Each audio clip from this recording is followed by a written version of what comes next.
자, 드디어 이제 다음 주면 설 연휴입니다. 그죠? 여러분들 다 새해 복 많이 받으시고, 그지? 이제 진짜 고등학교가 점점점 다가오고 있죠. 그죠? 그래서 오늘은 이제 지난 시간에 우리가 시를 배웠다면은 이번 주부터는 소설 부분에 대한 진도를 나갈 겁니다. 알겠죠? 그래서 이 소설 같은 경우들, 특히나 여러분들이 고등학교 과정에서 배우는 소설은 중학교 때보다는 아무래도 조금 더 깊이 있게 그때 당시 시대적 상황이라든지 이런 것들 좀 담고 있는 작품들이 많아요. 그래서 내용 자체도 좀 시처럼 비유나 상징적인 그런 표현들이 많다 보니까 우리가 그런 의미들을 함께 파악을 하면서 좀 더 깊이 있게 그런 내용들을 보는 그런 연습이 사실 필요합니다. 그래서 이런 관련된 문제도 많이 풀어보는 연습도 굉장히 중요해요. 알겠죠? 자, 이번 시간에는 이제 첫 번째 작품, 바로 미래인 교과서에 실려있는 카메라와 워커라고 하는 작품입니다. 알겠습니까? 자, 그런데 이제 카메라와 워커라고 하는 작품은 제목부터가 굉장히 좀 상징적인 작품이에요. 작가가 박완서 작가죠. 그죠? 우리 굉장히 유명한 사람이고 굉장히 상징적인 의미를 지니고 있습니다. 그래서 그런 의미는 이제 우리가 작품을 살펴보면서 우리 한번 계속 보도록 합시다. 준비됐죠? 그죠? 다들 그 29페이지 폈습니까? 그러면 보도록 합시다. 자, 앞부분 줄거리부터 봅시다.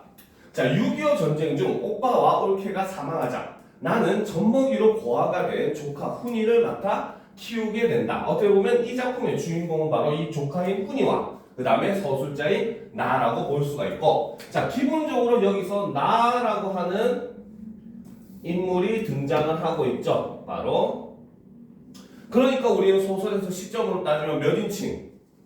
몇 인칭? 1인칭. 그쵸, 바로 1인칭 시점이다라고 볼 수 있습니다. 그래서 중심 인물이 아까 얘기했듯이 나와 조카 훈이라고 얘기했거든요. 그래서 1인칭 주인공 시점이다 라고 볼 수가 있어요. 자, 그럼 계속 보도록 합시다. 그래서 나는 젖먹이로 고아가 된 조카 훈이를 맡아 키우게 된다. 자유를 찾아서라기보다 돈만 있으면 훈이에게 줄 우유를 살 수 있는 세상을 찾아 나는 나무로 피란을 간다라는 거죠. 자, 그러면 지금 이 나라고 하는 인물은 남쪽으로 피란을 온 이유는 바로 뭐 때문에?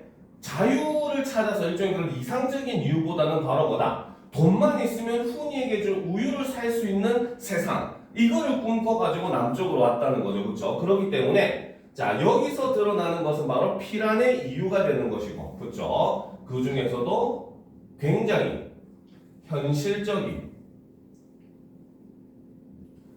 이유를 가지고 이 인물은 남쪽으로 내려오게 됐다는 겁니다. 자, 나는 조카 훈이가 기술을 배워 적당한 곳에 취직해서 안정된 삶을 살기를 바란다라는 거죠. 자, 여기서 보면 지금 나는 훈이가 막 그렇게 크게 성공하는 거, 물론 성공하면 좋겠지만 그래도 일단 안정적인 삶을 살기를 바라는 모습을 보여주죠. 즉, 나가 추구하는 삶이라고 하는 것은 바로 이런 안정된 삶이라는 겁니다. 알겠죠? 그리고 이 인물이 바로 이런 안정된 삶을 추구하게 된 원인이 지금 요 앞부분 줄거리에 하나가 사실 제시가 되겠어요. 원인이 된 사건. 무슨 사건이겠어요? 무슨 사건이겠어? 뭐 때문에 안정된 삶을 추구하게 됐을까? 뭐 때문에? 틀려도 돼. 자신 있게 얘기해봐. 뭐 때문에? 바로 6.25 전쟁 때문이겠죠. 전쟁이라고 하는 경험을 겪었기 때문에 바로 뭐다? 안정된 삶에 대한 욕구가 강할 수밖에 없는 거예요. 여러분들도 지금이야 이런 평화로운 세상에서 살고 있으니까 나는 의사가 될 거야, 나는 과학자가 될 거야, 나는 대통령이 될 거야 이러고 있지만 전쟁이라고 하는 걸 겪게 되면 사실 우리가 그런 걸 꿈꿀 새도 없어요. 지금 일단 당장 먹고 사는 거 이런 게 현실적인 문제가 눈앞에 닥치는 그런 상황인데 보시고, 그러다 보니까 그런 상황에서는 오히려 제일 최고 장땡은 바로 뭐다? 그냥 배 안 걸고 그냥 편안하게 살아가는 거. 이거 자체로 굉장히 높은 그 가치를 추구하게 된다라고 볼 수 있다는 거죠. 자, 그러니까 이것은 바로 뭐다? 바로 전쟁의 경험으로 인해 바로 나가 갖게 된 소망이다. 이렇게 볼 수 있다는 거죠.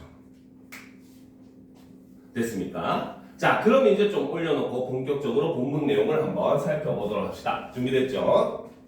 자, 훈이가 고등학교 2학년이 되자 반을 문과, 이과로 나누게 되었고, 그렇죠? 사실 요즘은 크게 의미가 없어요. 요즘은 다 통합교과라서 문과이과가 의미가 없습니다. 사실 뭐 문과 과목 시험 치고도 이과 쪽 과목 계열을 지원을 할 수 있고 현재는 그렇거든요. 알겠죠? 여러분들 그 나중에 대학 갈 때는 더 할 거예요. 여러분들 어차피 완전 통합 수능으로 보기 때문에 국어도 이제는 완전히 선택 과목 다 사라지고 옛날처럼 1번부터 15번까지 화법, 작문, 문법 그 다음에 문학 15문제, 독서 15문제 여기서 풀게 될 거예요. 알겠죠? 그러니까 점점 지금은 이제 문과이과의 그런 구분이라고 하는 게 되게 모호해지는 상황인데 이때까지만 해도 되게 철저하게 나눴었어요. 알겠죠? 자, 보다 합시다. 그래서 고등학교 2학년이 되자 반을 문과이과로 나누게 되었고 훈이가 나한테는 아무 상의도 안 하고 문과를 택한 걸 나는 나중에야 알았다라는 거죠. 자, 이것이 바로 뭐다? 꺽쇠로 표시합시다. 그죠? 바로 훈이가 자신에게는 아무런 상의도 없이 문과로 결정을 해버렸다는 거죠. 이것이 바로 나와 훈이의 갈등 원인에 해당하고 그러니까 여기서는 바로 뭐다? 나와 훈이가 갈등을 한다는 거죠. 바로 무엇이다? 외적 갈등. 그 중에서도 인물과 인물 간의 갈등이다라고 볼 수 있다는 거죠. 알겠죠? 이런 것들은 우리가 중학교식 내용이지만 모든 공부의 토대는 어떻게 보면 기본 베이스부터 시작을 하는 거예요. 그래서 여기서부터 우리가 파악해 나가면 이것이 점점 심화되는 것도 우리가 충분히 이해를 할 수가 있게 되는 거예요. 알겠습니까? 자, 계속 보도록 합시다. 나는 우선 그런 문제를 나한테는 상의 한마디 안 한 게 서운했고 어머니는 어머니대로 오빠가 전문학교에서 문과였다는 것만으로 덮어놓고 문과를 싫어했다. 그래도 나는 훈이 편이 되어 고등학교 문과가 반드시 장래 문학지망을 의미하지는 않는다고 어머니를 설득하려 했지만 어머니는 지레 겁을 먹고 있었다라는 거죠. 자, 여기서 보면은 뭔가 지금 엄마는 훈이가 문과를 선택했다는 것만으로도 겁을 먹고 있다는 거예요. 그냥 싫은 게 아니라 지금 겁을 먹고 있다라고 얘기를 하는 거죠. 그렇죠? 자, 그래서 여기서 드러나는 거는 바로 뭐다? 바로 훈이가 그렇죠? 나의 오빠와 같은 길을 그렇죠? 걷게 될까 두려움을 느끼고 있다. 그죠? 자, 근데 그 이유는 사실 뒷부분에 있어요. 좀 읽어봅시다. 어머니는 오빠가 평생 사회에 참여해서 돈 한 푼 벌어들인 일이 없는 주제에, 그렇죠? 까닭 없이 죽어야 하는 일엔 끼어들고 말았다는 사실이 문과 출신이라는 것과 반드시 무슨 상관이 있다고 믿고 있었기 때문이다라는 거죠. 즉 바로 뭐다? 자, 앞에서 보면은 하나 힌트가 있었어요. 바로 뭐다? 장래 문학 지망을 하는 걸 의미하지 않는다라고 얘기했잖아요. 그렇죠? 그러니까 나의 오빠는 바로 뭐다? 평생 집에서 이제 글만 쓰다가 쓰는 일을 했었던 일종의 반백수 상태의 작가 지망생이었다는 겁니다. 알겠죠? 그런데 거기다가 뭐다? 까닭 없이 죽어야 하는 일. 자, 우리나라 역사적으로 봤을 때 1970년대, 80년대 까닭 없이 죽어야 하는 일은 바로 일종의 바로 뭐다? 바로 대학생 시위. 그렇죠? 일종의 데모라고 하죠. 그렇죠? 이때 당시에는 민주화 열풍이 굉장히 강했기 때문에 대학생들 사이에서 시위 문화가 굉장히 활발했었어요. 그래서 거의 모든 대학교에서 이제 많은 학생들이 시위에 참여를 하게 되고 그런데 이제 그때 당시에는 군사 독재 정부의 기간이었잖아요. 그러다 보니까 정부에 끌려가가지고 죽는 사람이 굉장히 많았어요. 그래서 이때 당시에는 시위에 조금만 참여해도 패가 망신한다. 더군다나 그때는 아직도 연좌제라고 하는 게 존재하던 시대였어요. 연좌제가 바로 뭐냐? 집안의 가족 중 한 명이 잘못하면은 그 가족 전체가 불이익을 당하는, 알겠죠? 그런 제도가 있었기 때문에 굉장히 이제 그런 일에 민감하게 반응을 할 수밖에 없었다는 거죠.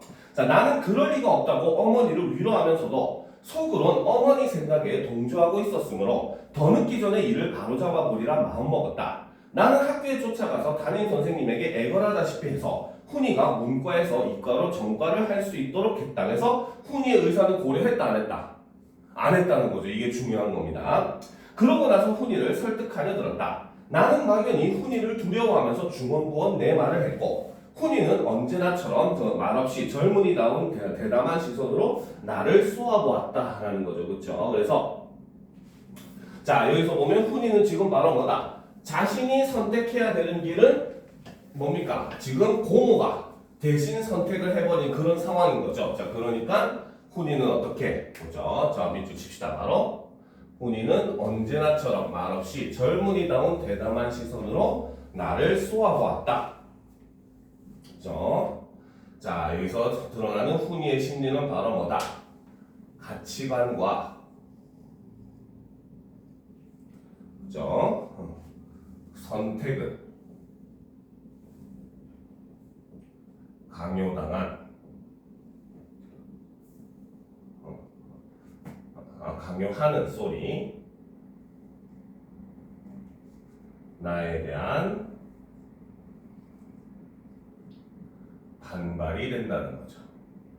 여러분들도 아무리 뭐 부모님이라지만 여러분들 미래에 대해서 나는 꼭 이래야 돼 하면서 막 반대하고 이러면은 기분이 안 좋잖아, 그렇지? 그러니까 훈이도 그런 모습을 보여준다는 거죠. 자, 훈아, 너희 담임 선생님이 그러시는데 너는 인문계보다는 이공계가 더 적성에 맞는데 좀 좋아. 공대 같은 데 가면 요새 공장이 많이 생겨서 공대 출신이 제일 잘 팔린다더라. 넌 큰 기업체에 취직해서 착실하게 일해서 돈도 모으고 연애도 하고 결혼돼서 살림 재미도 보고 재산도 늘리고 그러고 살아야 돼 라는 거지. 그치? 자, 꺽쇠로 표시합시다. 넌 큰 기업체에서부터 그러고 살아야 돼 까지.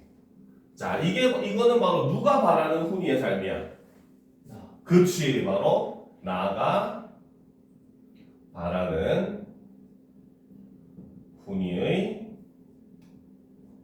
삶이 된다는 거죠. 바로 앞에서 있었던 바로 뭐다? 안정적인 삶이 된다는 거죠. 정확하게는 한 가지가 생략되어 있죠. 바로 경제적으로. 알겠습니까? 자, 계속 보다 합시다. 자, 문과 가서 뭐 하겠니? 그야 상대나 법대로도 풀릴 수 있지만 그게 그리 쉬우냐? 까딱하다는 문학이나 천학이나 하기에 꼭 알맞지. 아서라서 사람이 어떡하면 편하고 재미나게 사느냐를 생각하지 않고 사람은 왜 사나? 뭐 이런 게지. 돈을 어떡하면 많이 벌 수 있나 하는 생각보다 돈은 왜 버나? 뭐 이런 생각 말이야. 그리고 오늘 고깃국을 먹었으면 내일은 갈비찜을 먹을 궁리를 하는 게 순서인데 자, 여기서 보면 지금 바로 뭐다? 자, 여기서 지금 오늘 고깃국을 먹었으면 내일은 갈비찜을 먹을 궁리를 하는 게 사람의 순서라는 거죠. 그러면 여기서 고깃국이나 갈비찜 같은 거는 의미하는 것은 바로 뭐다? 바로 경제적으로 윤택한 삶이라는 거죠.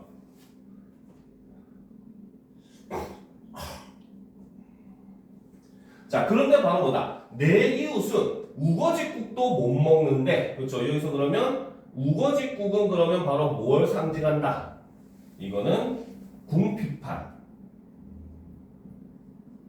삶을 의미한다라고 볼 수 있고, 그렇기 때문에 여기서 갈비찜과 우거지국은 서로 의미가 대비된다라고 볼 수 있다는 거죠. 이해가 됩니까? 그렇죠? 자, 그러면 또 올려놓고 보도록 합시다. 자, 그래서 우거지국도 못 먹었는데,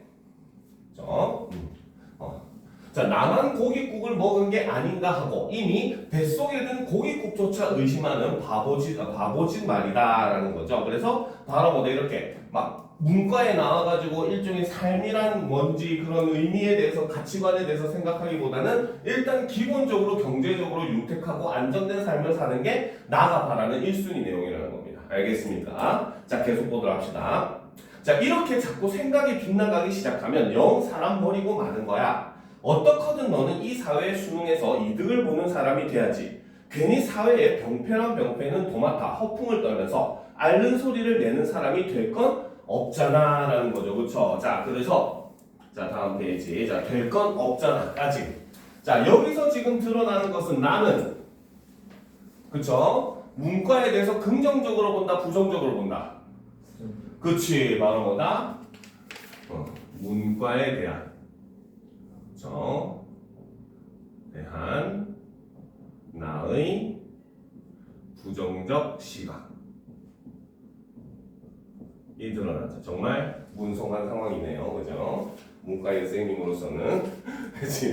문송한 상황입니다. 그죠? 자, 계속 보도록 합시다. 고모, 아버지가 그런 사람이었나요? 그쵸? 바로 이 그런 사람은 바로 뭐다? 위에서 고모가 얘기했던 사회에 순응하지 않고 사회의 병폐만 이제 도맡아서 그렇죠 비판하는 그런 사람들 즉 어떻게 보면 시위를 하다가 돌아가신 훈이 아버지의 모습을 나타낸다고 볼 수 있다는 거죠.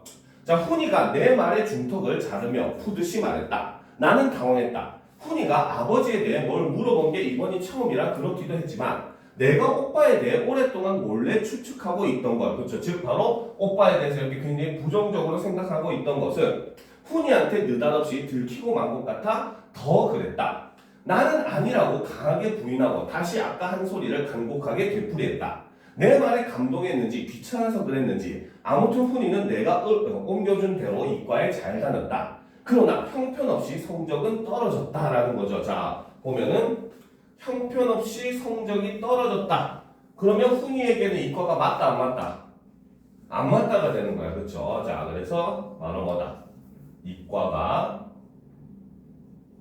훈이의 적성에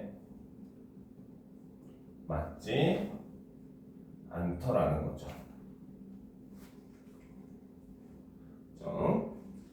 자 계속 보도록 합시다. 때마침 공대가 붐을 이룰 때라 우수한 지원자가 많이 몰려 훈이는 대학 입시에 낙방했고 재수는 막무가내 싫다고 해서 삼류대학 공대 토목과에 들어갔다라는 거죠. 그래서 자기가 원하지 않는 그러한 진로를 지금 어떻게 보면 나라고 하는 고모의 강요에 의해서 선택하게 된 그런 훈이의 모습이 드러나고 이렇게 해서 그 과정에서 성적이 떨어지고 하는 모습을 통해서 훈이가 그런 모습으로 인해 방황하는 그런 상황이다라는 걸 볼 수 있다는 거죠. 자, 훈이가 대학에 다니는 4년 동안 내내 대학가는 어수선해서 데모, 휴교, 조기 방학의 악순환의 연속이었다라는 거죠. 자, 여기서는 바로 뭐다? 바로 당시 시대 상황을 요약적으로 제시를 해주는 부분입니다. 자, 데모가 있을 때마다 나는 훈이가 그런데 휩쓸릴까봐 애를 태우고 미리미리 타이르고 했다. 행여 그런데 끼지 마라. 관심도 갖지 마라. 너는 기술자가 될 사람이야. 세상이 어떻게 되든 밥벌이 걱정은 안 해도 될 기술자란 말이야. 기술자는 명확한 해답을 얻어낼 수 있는 문제에만 관심을 가지면 되는 거야. 알았지? 그래서 훈이가 지금 바로 뭐다? 데모에 참여하지 못하게 하기 위해서 지금 당부를 하고 있다는 거죠. 그러고는 혹시 꿰매 빠져서라도 그런데 뛰어들었다간 졸업 후 취직도 못하고 일생망치기 십상이라고 공가를 쳤고 너는 꼭 대기업에 취직해서 안정된 생활을 누리고 예쁜 색시 얻어 일요일이면 카메라 메고 자 여기서 이제 나오죠. 그렇죠? 바로 카메라를 메고라고 얘기를 하면서 제목에 나왔던 카메라와 워크의 중에 카메라의 의미가 지금 등장을 하는 거죠. 알겠습니까? 지금 카메라를 매는 삶은 바로 뭐다? 대기업에 취직해가지고 안정된 생활을 하면서 예쁜 색시 얻어가지고 일요일마다 뭡니까? 나들이 가듯이 밖에 나가서 카메라로 사진 찍는 삶. 즉 경제적으로 어떤 삶? 부유한 삶, 가난한 삶. 그치, 부유한 삶이 된다는 거죠. 그치? 그래서 이 카메라가 의미하는 것은 바로 뭐다? 바로 물질적으로 안정된 삶을 상징하는 소재다. 굉장히 중요하죠. 제목의 의미이기도 하기 때문에 여러분들이 이런 거는 꼭 반드시 알아둬야 됩니다. 알겠죠? 자, 계속 봅시다. 그래서 카메라 메고 동부인에서 부인을 함께 데리고 야외로 놀러 나갈 만큼은 재미있게 살아야 한다고 설교를 했다라는 거죠. 즉 바로 뭐다? 나에게는 오직 바로 뭐다? 곡세로 표시를 합시다. 설교를 했다까지. 그렇죠? 그래서 나라고 하는 인물은 사회 문제보다 그렇죠? 바로 개인의 안정을 우선시하는 그러한 인물이다라는 걸 우리가 알 수 있다는 거죠. 자, 훈이는 한 번도 말대꾸하는 법이 없었지만 거칠고 대담한 그리고 경멸하는 듯한 시선으로 나를 쏘아보았다. 그 말은 바로 뭐다? 겉으로는 티를 안 내지만 속으로는 나의 이런 결정이나 말에 굉장히 반발을 하고 있는 그런 상황이다라고 볼 수 있다는 거죠. 이해가 됩니까? 그죠? 자, 계속 보도록 합시다. 자, 그러면 나는 괜히 부끄러워져서 딴전을 보며 짓거려냈다. 나는 부끄러움을 타면서도 꽤나 줄기차게 그런 말을 훈이에게 했었나 보다. 대학교 졸업할 때 나는 돈에 여유가 좀 생긴 김에 훈이에게 카메라를 하나 사주고 싶어 의향을 물어봤더니 단호하게 거절하면서 하는 말이, 자, 올려놓고 보도록 합시다. 자, 고모, 난 카메라라면 지긋지긋해. 이가 갈려. 생전 그런 거 안 가질 거야 라는 거죠. 왜 훈이는 카메라한테 이렇게까지도 뭡니까? 강한 거부감을 가지고 있을까? 누구 때문에? 나. 그치, 나 때문이 되겠죠. 그쵸? 자, 꺽쇠로 표시를 하도록 합시다. 고모부터 평생 그런 거 안 가질 거야 까지. 그쵸? 자, 여기서 드러나는 거는 바로 뭐다?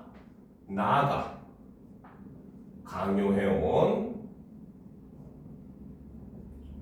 삶, 즉 안정적인 삶이죠. 바로 그 삶에 대한 거부감을 이렇게 표현을 하고 있다는 겁니다. 자, 그럭저럭 무사히 졸업하고 입대했지만 곧 의가사 제대를 할 수가 있었다. 이제 취직 문제만 남았는데 이것만은 그렇게 쉽지가 않았다. 대기업은커녕 착실한 중소기업의 문턱도 낮지는 않았다. 그렇죠? 바로 이때 당시에는 취업난이 굉장히 심했던 그런 시기라는 거죠. 그래서 당시 취업난이, 그렇죠? 심각했었다. 지금도 취직하려면 많이 힘든데 이때도 많이 힘들었다는 거죠. 우리나라에서 취업난이 굉장히 많이 없었던 때가 1980년대, 90년대 이때쯤이에요. 그래서 그때 경기가 막 버블이 일어나다가 결국 97년에 IMF가 터지고 다시 취업난이 좀 심해지는 그런 상황으로 되돌아갔죠. 그렇죠? 자, 계속 봅시다. 막상 취직 문제에 부딪히고 보니 남의 떡이 더 커 보이는 식으로 이공계보다는 인문계 출신의 문어가 훨씬 넓어 보이는 게 우선 나로서는 적잖이 속상한 일이었다. 그래도 다행인 건 훈이가 그런 문제에 나를 원망하려는 기색이 조금도 안 보이는 거였다. 말없이 고분고분 취직시험을 수없이 보고 보는 족족 떨어졌다. 어떤 곳에선 아예 서류 심사부터 낙방을 시키는 걸 보면 대학교 성적이 시원치 않았던 것 같다.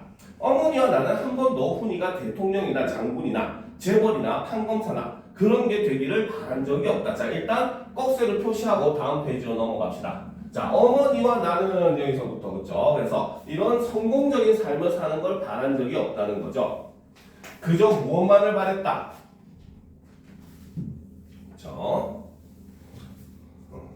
자, 그래서 정직하게 벌어먹을 수 있는 기술 가르쳐 대기업에 붙여 공일날 카메라 메고 야외에 나갈 만큼의 사람 사는 낙을 누릴 수 있기를 바랐을 뿐이다 라는 거죠. 그렇죠? 자, 여기까지. 그래서 여기서는 바로 내가 바란 훈이의 삶이죠. 저 바로 나아가. 그렇죠? 훈이에게 바라는 삶은, 그렇죠? 바로 평범하고 안정된 삶이라는 거죠. 물론 대기업이 요즘은 평범하진 않지만, 그치? 요즘 대기업이 굉장히 힘들죠. 자, 그런데 그나마도 쉽게 되어주질 않았다. 취직시험도 하도 여러 번 치르니 보러 가기도 보러 가라기도 점점 서로 미안하게 되었다.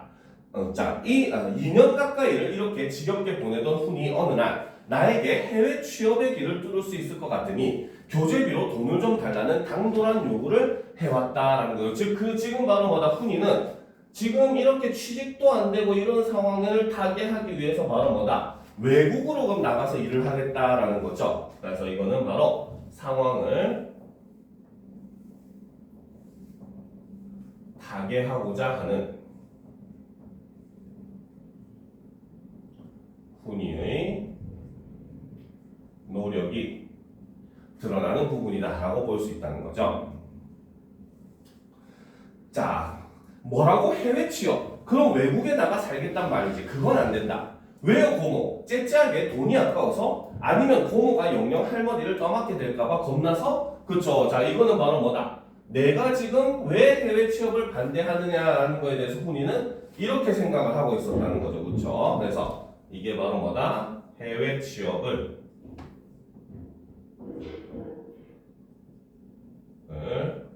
반대하는 그렇죠?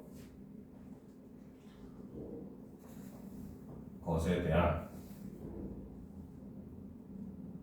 훈이의 생각이 이렇게 드러나고 있다는 거죠. 그렇죠? 즉 뭡니까? 공무인 나가 자신 나의 이익을 생각해서 이렇게 반대를 하는가라고 생각을 하더라는 거죠. 훈이는 두 개의 간략한 질문을 거침없이 당당하게 했다. 마치 이 두 가지 이유 외엔 딴 이유란 있을 수도 없다는 말투였다. 나는 멋에 얻어맞은 듯이 아연했다. 글쎄 어떻게 설명할 수 있을 것인가? 자, 좀 올려놓고 보도록 합시다. 자, 그 녀석이 꼭 이 땅에서 그렇죠? 그렇죠? 내 눈앞에서 잘 살아주었으면 하는 내 간절한 소망의 참뜻을 지랄같이 무책임한 전쟁이 만들어 놓은 고아인 저 녀석을 온 정성을 다해 남부럽지 않게 키운 게 결코 내 어머니를 떠맡기고자 함이 아니었음을 어떻게 납득시킬 수 있다. 즉 바로 나가 흔히 안정된 삶을 바란다는 것은 어떻게 보면 나라고 하는 인물이 겪었던 전쟁의 트라우마로 인한 것이었고, 그렇죠? 그 과정에서 나는 비록 내가 낳은 자식은 아니지만 나는 이제 어떻게 보면 지금 이 소설상 내용을 보면 결혼도 안 하고 자식도 없는 그런 인물이잖아요, 그렇죠? 그러다 보니까 훈이만큼은 어떻게 보면 이 땅에서 전쟁으로 폐허가 된 이 땅에서 잘 자란 그러한 인물로 보여주고 싶은 그런 욕심이 강했더라는 겁니다. 알겠습니까? 그래서 제가 잘 되고 잘 사는 것으로 다만 그것만으로 나는 내가 겪은 더럽고 잔인한 전쟁에 대해 통쾌한 복수를 할 수 있고 그때 받은 깊숙한 상처의 치유를 확인받을 수 있다는 것. 자, 즉 나가 훈이의 성공을 그렇게 뭡니까? 영원하는 이유는 바로 요것 때문이라는 거죠. 그렇죠? 그래서 이것은 바로 뭐다? 이것이 바로 나의 삶의 목표이고 이것은 결국 바로 뭐다? 전쟁의 상처와 연관이 있는 그러한 내용이라는 거죠. 자, 그래서 어떻게 저 녀석에게 알릴 수 있을 것인가? 나는 그 녀석을 똑바로 바라보았다. 그 녀석도 나를 똑바로 바라보았다. 시선이 강하게 부딪혔으나 나는 단절감을 느꼈다. 지금 뭡니까? 순이에게 자신의 속마음을 전할 수가 없었다는 거죠. 문득 이 녀석 치닥거리에 구역질 같은 걸 느꼈으나 가까스로 평정을 가장했다. 자, 좀 올려놓고 보도록 합시다. 자, 해외 취업은 당분간 보류하렴. 할머니 때문에 할머니 때문이든 돈 때문이든 그건 내 마음대로 생각해도 좋다. 그리고 취직 문제인데 너무 고지식하게 정문으로만 뚫으려 했던 것 같아. 그렇죠? 여기서 말하는 정문이라고 하는 것은 자, 바로 무엇이다? 바로 공정하고 합법적인 방법인 거죠. 즉 바로 뭐다? 정식으로 뭡니까? 공정하게 응시하고 그로 인해서 공정하게 같이 시험 보고 그래서 일반적으로 우리가 취업하는 그런 방식만 너무 고집했던 것 같다라는 거죠. 자, 방법을 좀 바꾸어서 뒷문으로 통하는 길을 알아봐야겠다. 자, 그러면 이제 여기서 반대되는 게 뒷문이 들어가는 거야. 그렇죠? 이 뒷문은 바로 무엇이다? 바로 불공정하고 그렇죠? 부정적인 방법이죠. 일종의 아는 사람에게 청탁을 한다든지, 그렇죠? 혹은 뭐 지인 찬스 일종의 낙하산이라고 하죠. 그래서 그런 방법으로 들어가는 길을 알아봐야겠다. 돈이 좀 들더라도라는 거죠. 자, 돈 때문은 아니다. 그 말을 하고 싶은 거죠. 녀석이 나를 노골적으로 미워하며 대들었다. 나는 대꾸도 하지 않았다. 어머니는 곁에서 내가 늙음하게 이렇게 천덕꾸러기가 될 줄은 몰랐다며 훌쩍했다. 취직운동이란 게 막상 부딪혀보니 할 노릇이 아니었다. 우리를 위해 발벗고 나서 애써줄 유력한 친척이나 친구가 있는 것도 아니니 그저 좀 잘 산다는 동창을 찾아가 남편을 통해 부탁을 좀 하려면 단박 아니 곱게 나오기가 일쑤였다. 토목과 출신만 아니더라도 어떻게 해보겠는데 요새 워낙 건설업계가 전반적인 불황이라 어쩌고 하면서 마치 제가 이 나라 건설업계를 소나기에 진 듯이 허풍과 엄살을 겸해서 떠는 사람도 있는가 하면 선뜻 이력서 가져와 보라는 자, 좀 올려놓고 보도록 합시다. 자, 그 이력서가 가져와 보라는 곳도 있긴 있었다. 감지덕지 이력서를 그렇죠? 찍어서 쏘리. 그치? 그것도 있었다. 감지덕지 이력서 가져가 봤댔자 별게 아니었다. 이력서는 시큰둥하게 밀어넣고는 기다려보라니 기다릴 수밖에 없지만 가타부타 무슨 뒷소식이 있어야 할 텐데 그저 감감무소기식인데다 다시 어떻게 빌붙어 볼 도리가 없었다. 그렇죠? 그래서 뒷문도 실패를 하고 있는 그런 상황이라는 거죠. 자, 그러다가 겨우 얻어 걸린 게 Y건설이 영동고속도로 현장의 측량 기사보 자리였다. 거기 현장 소장으로 가 있는 친구 남편이 서울 집에 단위로 온 김에 해온 연락으로 본인만 좋다면 당장 데리고 가겠다는 거였다. Y건설이라면 국내 건설업계에서는 5손가락 안에 드는 업체였지만 정식 사원이 아니라 현장 사무소장 재량으로 채용하는 임시 직원으로 오라는 거니 우선은 섭섭할 밖에 없었다. 그래도 한 반년만 현장에서 일 배우고 고생하면 본사 정식 사원으로 상신해 주겠다는 단서가 붙긴 붙었다. 마다할 계제가 아니었다. 그래서 지금 뒷문을 통해서 겨우 이제 취직을 하게 됩니다. 그렇죠? 자, 계속 보도록 합시다. 현장 소장이 가르쳐준 준비물은 두둑한 침구, 겨울 내복, 라이너가 달린 점퍼, 작업복, 바지, 워커 등이었다. 4월도 하순으로 접어들어 서울에선 벚꽃놀이가 한창인데 현장은 해발 600m의 고지대라 아직도 영하의 추위에 눈이 가끔 내린다고 했다라는 거죠. 즉 여기서는 바로 뭐다? 그렇죠? 자, 꺽쇠로 표시합시다. 자, 지금 서울은 이제 꽃이 피고 있고 이런 상황인데 현장은 고도가 높은 곳이라서 여전히 겨울과 같은 날씨다 라고 이야기를 하고 있죠. 그래서 이것은 바로 뭐다? 훈이에게 닥칠, 그렇죠? 열악한 공사 현장의 상황을 암시하는 그러한 부분이다라고 볼 수 있다는 거죠. 이해가 되죠? 그러니까 굉장히 힘겨운 곳에서 일을 할 수밖에 없다는 겁니다. 여러분들 이런 데서 일 안 하려면 공부 열심히 해야 돼요. 알겠죠? 자, 보도록 합시다. 자, 어머니는 대문간에서 울면서 훈이를 떠나보내고 나는 마장동 시외버스장까지 전송을 나갔다. 생전 처음 집을 떠나 객지 생활로 들어가는 훈이에게 그저 자주 편지하라는 말밖에 할 말이 없었다. 이때는 지금처럼 전화기가 보급됐던 시대가 아닙니다. 자, 계속 보도록 합시다. 자주 편지해. 그리고 아무리 고생이 되더라도 6개월만 참아다고 그동안에 무슨 수를 써서든지 정식 사원으로 발령나도록 해줄 테니까 발령난 다음엔 곧 서울로 오도록 운동하면 될 테고 문제없어. 다 잘 될 거야. 나는 훈이가 별로 내 말을 귀담아 듣지 않는 줄 알면서도 휘떠운 장담을 했다. 훈이를 위로하기 위해서라기보다는 내 불안을 달래기 위해서였다라는 거죠. 자, 또 역시 올려놓고 보도록 합시다. 자, 짐작한 대로 훈이한테서는 안부 편지 한 장이 없었다. 자, 한 달에 서너 번씩 서울집에 다니러 오는 현장 소장을 통해 훈이한테 별일이 없다는 소식이라도 듣기에 망정이지. 그렇지 않으면 꼭 무슨 사고라도 난 것 같아 달려가 보지 않고는 못 베겼을 게다. 어머니는 나만 보면 듣기 싫은 소리를 했다. 그래서 지금 뭐다?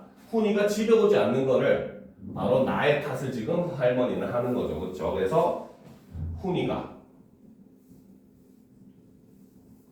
집에 오지 않는 것에 대해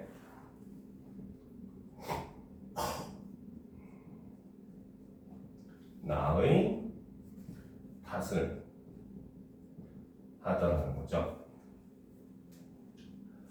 자, 2년이나 놀리고 나서 취직이라고 시켜준답시고 어떤 삼수갑산으로 귀향을 보냈기에 이렇게 한 번 단위로 오지도 못하느냐고 하기도 했고 집세만 받아먹어도 굶지는 않을 텐데 그게 어떤 귀한 자식이라고 객지로 노동거리를 보내느냐고도 했다.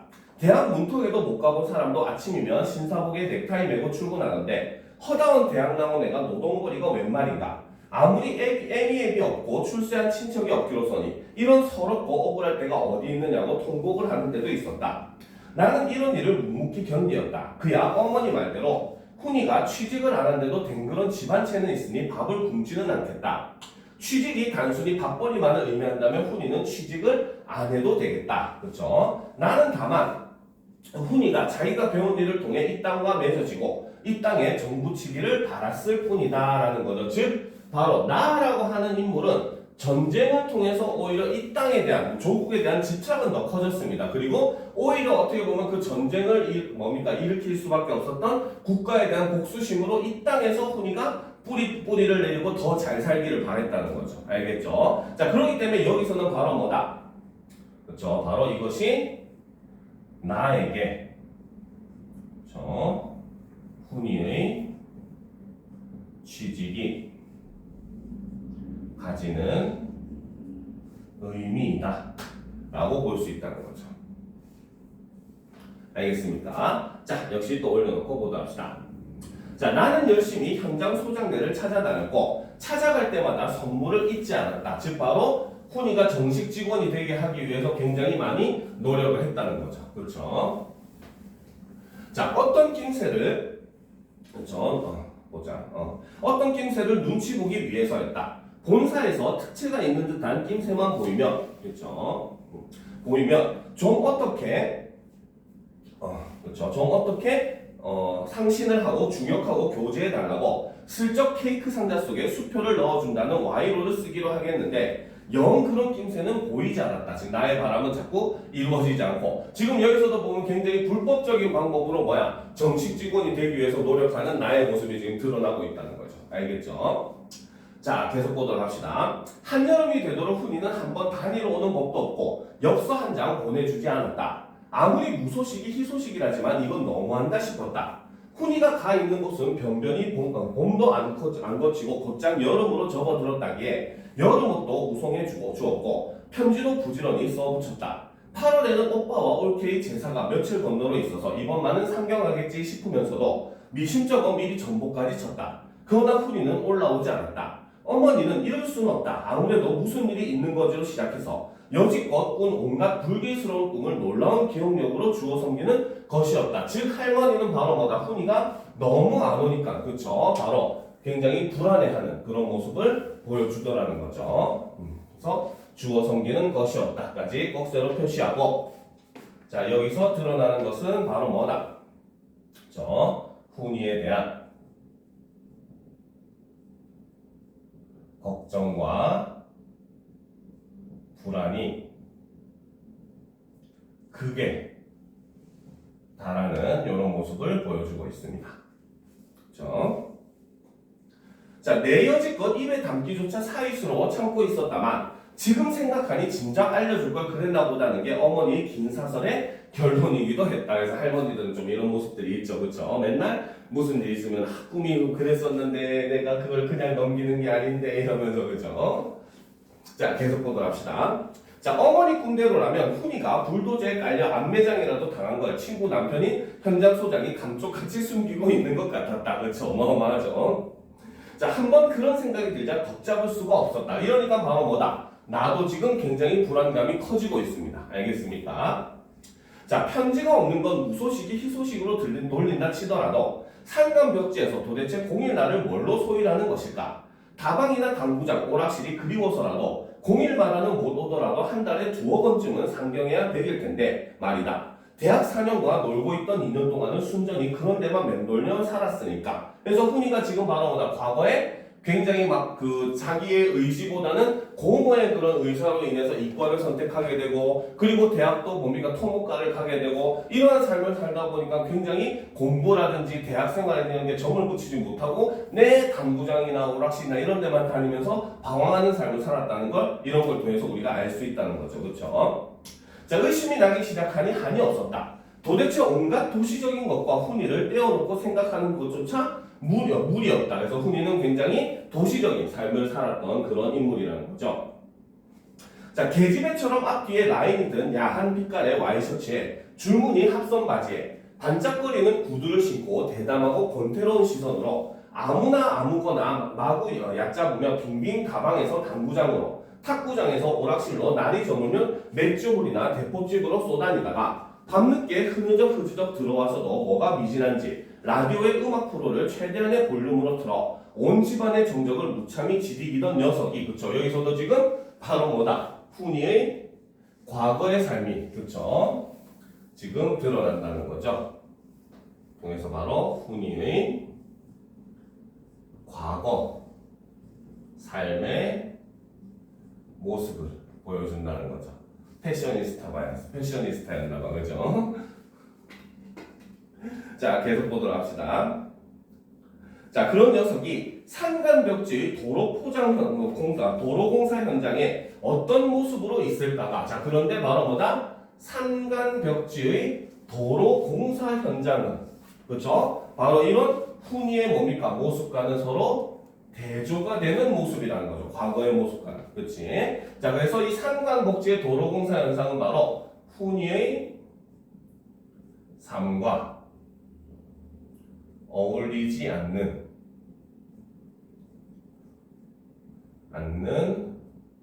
공간이고, 이곳은 바로 뭐다? 도시적인 것과 대조가 되는 그런 모습을 보여준다는 거죠. 알겠습니까? 자, 어떤 모습으로 있을까가 좀처럼 상상이 안 되었다. 떠나기 전 남대문 시장에서 사준 염색한 미군 작업복과 워커와, 그렇죠? 자, 여기서 이제 드디어 어떻게 보면 워커가 지금 등장을 하죠. 앞에서 물론 준비물 중에 워커가 있었는데 바로 여기서 우리는 워커의 의미를 살펴볼 수가 있는 겁니다. 그렇죠? 지금 이 워커는 언제 신기 위해서 사간 겁니까? 바로 공사 현장에서 공사를 하기 위해서 지금 사간 워커잖아요. 그렇죠? 그렇기 때문에 이 워커라고 하는 것은 바로 무엇을 의미한다? 적도록 합시다. 바로 이것은 바로 뭐다? 시골 공사 현장의 삶을 나타내고, 그렇기 때문에 이것은 바로 뭐다? 도시적인 것과 대조를 이루고 앞에 있었던 카메라와 대조를 이루는 모습을 보여준다는 거죠. 그러니까 이 소설의 제목인 카메라와 워커라고 하는 것은 바로 뭐다? 카메라는 안정되고 굉장히 그런 윤택한 삶을 나타낸다면 워커라고 하는 것은 이런 현장에서 일하는 굉장히 힘겹고 노동자의 삶을 이런 의미를 한다고 볼 수 있고, 이 두 가지는 서로 사실 대조적인 의미를 가지는 소재로서 제목을 삼았다라고 볼 수 있다는 겁니다. 알겠죠? 지금 어떻게 보면 카메라는 나가 꿈꾼 삶이었고, 그렇죠? 반대로 워커는 바로 뭐다? 실질적으로 현재 훈이가 살고 있는 현실의 모습을 나타내는 이상과 현실의 사이의 그런 괴리를 나타내주는 제목이다라고도 볼 수 있다는 거죠. 알겠습니까? 자, 계속 보도록 합시다. 그래서 워커와 녀석을 아무리 내 상상 속에서 결합을 시켜보더라도 되지를 않았다라는 거죠. 알겠습니까? 벌써 시간이 이렇게 됐네. 자, 일단 오늘 수업은 여기까지 합시다. 아, 큰일이네요. 자, 오늘 수업은 여기까지 하도록 합시다. 알겠죠? 그래서 잠깐 쉬는 시간 가지고 이어서 이제 보도록 문법 들어갈 거고, 나머지 내용은 다음 주에 할 겁니다. 알겠습니까? 자, 잠시 쉬는 시간 가졌다가 문법을 보도록 합시다.